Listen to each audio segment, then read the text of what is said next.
Hi మామా అందరికి నా బర్త్డేకి నేను ఎన్ని కేకులు కట్ చేసినో ఈ వీడియోలో చూసేద్దాం రండి. నేను గుడికి పోయి వచ్చిన తర్వాతకి మా సారు నాతో పాటు కలిసి ల్యాబ్ లో చేసే మా కొలీగ్స్ అందరూ కలిసి నా కేక్ కటింగ్ అయితే చేయించినారు. మా సార్ వాళ్ళతోటి కలిసి నా బర్త్డే జరుపుకుంటుంటే నాకు చాలా మంచిగా అనిపించింది. నేను బర్త్డే రోజు వేసుకున్న డ్రెస్ ఎలా ఉందో కామెంట్ చేయండి.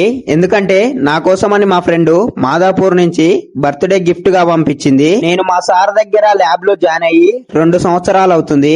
ఒక ఇంటి మనిషిలా చూసుకుంటాడు. అందుకే అప్పటి నుంచి ఏ చిన్న ఫెస్టివల్ అయినా మేమందరం కలిసి ల్యాబ్ లో సెలబ్రేట్ చేసుకుంటాము. ఇక్కడ కేక్ కటింగ్ సెలబ్రేషన్స్ అయిపోయిన తర్వాతకి మా ల్యాబ్ టీమ్ మెంబర్స్ అందరం కలిసి ఒక గ్రూప్ ఫోటో తీసుకున్న తర్వాతకి నేను డైరెక్ట్ గా మెడిసూర్ హాస్పిటల్ కు బయలుదేరాను. నేను మెడిసూర్ హాస్పిటల్ కు వచ్చిన వెంటనే ఇక్కడున్న మెడిసూర్ షాప్ మొత్తం కలిపి నాకు మరో కేక్ కట్ చేపించినారు. మెడిసూర్ హాస్పిటల్ స్టాఫ్ తోటి అందరితోటి కలిసి కేక్ కటింగ్ సెలబ్రేషన్ చేసుకున్న తర్వాతకి అందరం కలిసి ఒక ఫోటో దిగి నెమ్మదిగా రూమ్ కు బయలుదేరాను. నేను రూమ్ కు వచ్చేసరికి నా బర్త్డే సెలబ్రేషన్ చేయడానికి మా ఫ్రెండ్స్ అందరూ కలిసి కేక్ పట్టుకొని సిద్ధంగా కూర్చున్నారు. ఇలా నా ఫ్రెండ్స్ తోటి కేక్ కట్ చేసి నా బర్త్డే సెలబ్రేషన్స్ అయితే ఇట్లా చేసుకున్నా. నా బర్త్డే కి ఎన్ని గిఫ్ట్లు వచ్చినాయో మరో వీడియోలో చూద్దాం. ఉంటా మరి, మళ్ళీ